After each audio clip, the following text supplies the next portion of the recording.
Vice President Kashim Shettima announced that the federal government plans to integrate technology into Nigeria's education system to improve learning outcomes. During a meeting with the World Bank Nigeria team, Shettima emphasized that President Bola Tinubu is committed to using technology to address education challenges. He highlighted India's use of smart class technology in rural areas as a model for Nigeria. Shettima called for a holistic approach to reform, including infrastructure upgrades and teacher training, urging collaboration from state governors. World Bank's country director, Dr. Ndiame Diop, also outlined the bank's efforts to improve governance, healthcare, and education in Nigeria. We're actually having external forces come help us to improve all of these sectors in Nigeria. This is probably a beautiful one, but let's also get to look at the other sides of this particular story. Education, we have been calling for integration of technology with our educational system. This is finally highlighted. What do you think? Well, even if it's not something that we're supposed to be talking about now as a country. However, we'll still commend the present government for thinking in that direction. The reason I said it's not something we should be talking as a country is because this technology has been there. And I can still recall vividly during my undergraduate days, we learned that very soon the lecture halls will be equipped with interactive learning tools. I finished my first degree. I went to do my second degree, the same story. Wow. And it was a bit introduced during my master's class. But believe me, some of the lecturers were unable to handle the interactive learning tools. Wait. So these tools were provided, yes, but the people who would handle them and teach the other people were not able to. Were unable, and in fact, some of the classes, the students were the ones showing helping the lecturers to manage the technology. So the point I'm trying to make is, if now Nigeria is beginning to talk about this, for me, it's coming late, but it's better that it's coming than it has never happened. But that's not something, yes, we'll talk about that, but before we skip this like it doesn't matter, that's not something that should be talked about. That's not something that should be experienced. You mean which area now? The lecturers not being able to handle it. Yeah. When you bring these things, aren't you supposed to have like a training with this? That is it. People. When we talk about the government and the relevant agency integrating fresh minds, the younger generation, those that are in tuned and more acquainted. In fact, when you look at the current generation, technology is like their comfort zone. It's a normal thing to them. So you don't exert much pressure exposing the younger generation or introducing technology to them. Just get a system here and then allow a child to touch the system 2 times. The child will begin to tell you what he or she has discovered. So it's something that has to do with time and timing. Now, some of those in that system, in the educational sector or system, over the years, some of our fathers, grandfathers, some of them do no longer have the capacity, the energy to absorb some of this technology. So even when the government tries to bring this technology, you see those that are supposed to handle and promote it, bringing it down because they are not used to some of those things. So that is why the government, if actually Nigeria wants to improve technologically and to ensure that even in the educational sector, technology is being ingrained or introduced into the system fully. The review, the restructuring will start from the mind. The restructuring will begin from the kind of person that are to man and handle this technology. Once that is done, then the policy will skate through. No, we cannot take off. We cannot begin to let go or lay off our staff, our lecturers, because we're bringing in new technology. No, you don't lay off. You don't lay off. Even the staff, even the lecturers and the teachers, they are still lamenting that they don't have enough hands. So what we're only saying is that the government should, bring in the new generation, bring in the younger people, bring in those that are in tune with this technology to assist the aged ones. To assist, for instance, if in a department you have, let's say you have lecturers, let's say 20 to 30 lecturers in that department, for instance, and then about let's say we have 30 lecturers, and then you have 25 lecturers or 20. Their age is from 45 years and above. Up to 20 lecturers, you have 45 years and above. Do you think that that department will advance technologically? And then you now compare it with a department where you have lecturers ranging from, you have the majority ranging between the age of, let's say, 35 or 38 to 45. What happened to 30? Why are you running down to? Why are you preventing? Avoiding saying 30. I am not avoiding that, but it's just analysis. That means you also have that mindset. No, I'm just giving you an example. But your example did not include 30. Why? I saw that you were trying to avoid that age. Yes, except you want me to review something. You think that age cannot lecture? There is something I considered. What was that? Do you know what I considered? For instance, you want to take me to something I didn't want to mention. Now, it's getting to 2 decades or a decade and a half that I graduated, and I've not been employed. I've not gotten civil service job, even if I desire that. So, with that orientation, it's difficult for me to capture 30 in this analysis, because I also consider the Nigerian factor, the number of years it will take, somebody that is longing to be engaged in that particular sector, the number of years it will take the government to flag up employment, float employment advertisement and all of that. So when you now check the number of years it will take you to finish secondary school, do your first degree, and probably because what they even usually advertise for is also second degree. That's like the minimum now before you get a lecturing job. So you now see that it's very slim for you to have somebody 30, within the age of 30 years to fit in. That's just the orientation, even if it's not a perfect one, but it is the Nigerian factor that inspired or that so you're saying that's a problem that's the time frame that it usually takes for the government to according to you, flag off adverts for lecturers. It's a challenge. It's a challenge. Some of my colleagues, and even those, when we talk about securing job in the civil service sector now, there are some that have spent like 2 decades. That's 20 years, right? Some persons 20-something years. Not that they are not good, not that they have not been making attempts. Some of them have actually gone for interview over 10 times. Are you serious? I, as a person, have gone for civil service job interview like 3 times and none worked out. Either you hear that it was cancelled or the employment has been concluded. You just be wondering what happened. How did the whole thing happen? So it's a major challenge. If the government has also failed to engage the people that are supposed to man this office at a very early age, even when the people finished on time, you can't force yourself into the system. There must be an opportunity. The route must be open before you can access. So if like in my own case, and the route, they didn't open the route, or I wasn't lucky enough to get it, and age is no longer, I'm seriously advancing, and probably maybe at the age of 45 or 50, then I finally get into that. Your goal of how many years? Yes. So do you think I will be very much active? That means that should also be handled. That should also be taken care of. That should also be looked into. Because we've heard so many stories about employment in the civil service.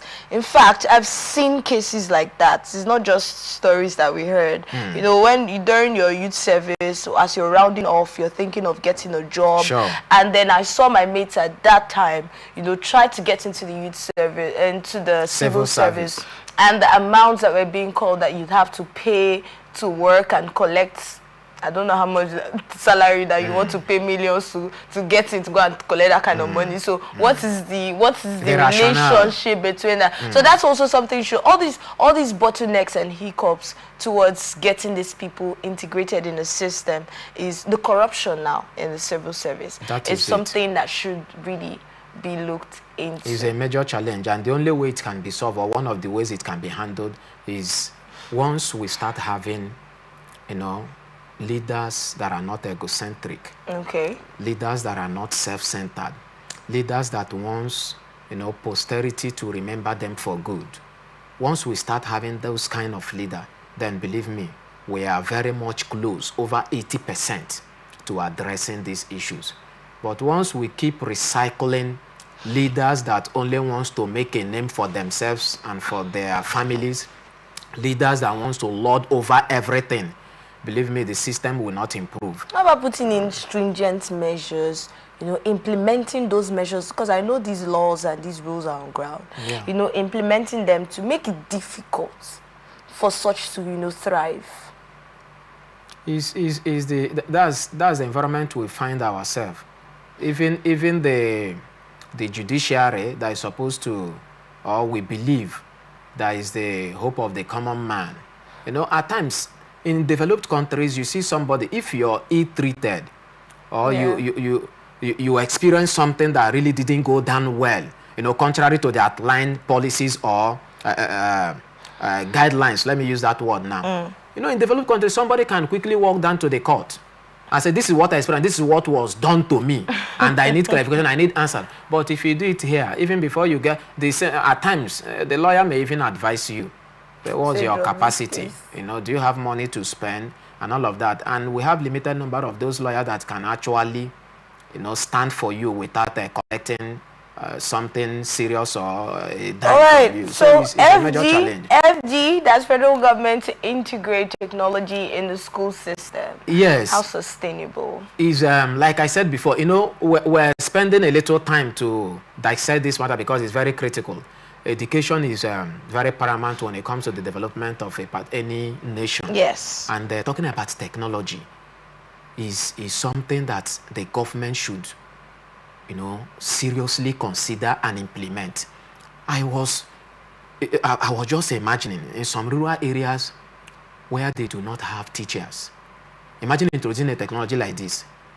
A single teacher can comfortably teach over 200 pupils.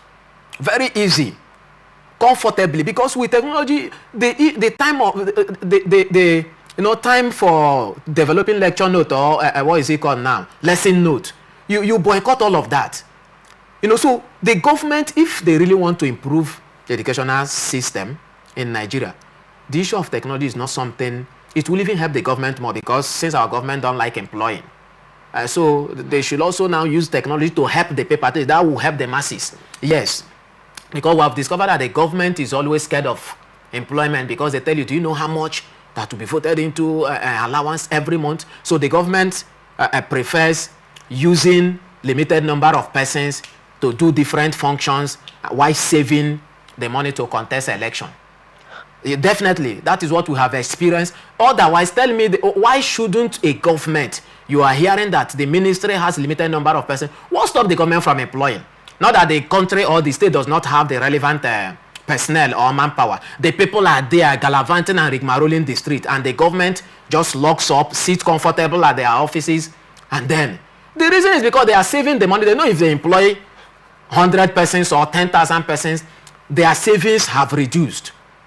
So that is why we keep saying that the government, majority of our public office holders, especially the governors and our president, most of them, both current and previous, they didn't have, or they don't have enough of the masses' interests at heart. So the issue of introducing technology into the education sector is something that should start as quickly as possible. If not just the tertiary institution, it should start from the primary school.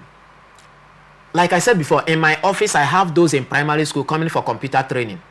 So it's not something like the children will not understand. And once you start it at that, fundamental level, it prepares the children, the pupils ahead of time. Before they get to secondary level, they are already, some persons in SS1, SS2 are now coming to do training, computer training, because they have learned that the next WAEC or thereabout, there is that news, that they will be using a computer. It's going to be computer-based.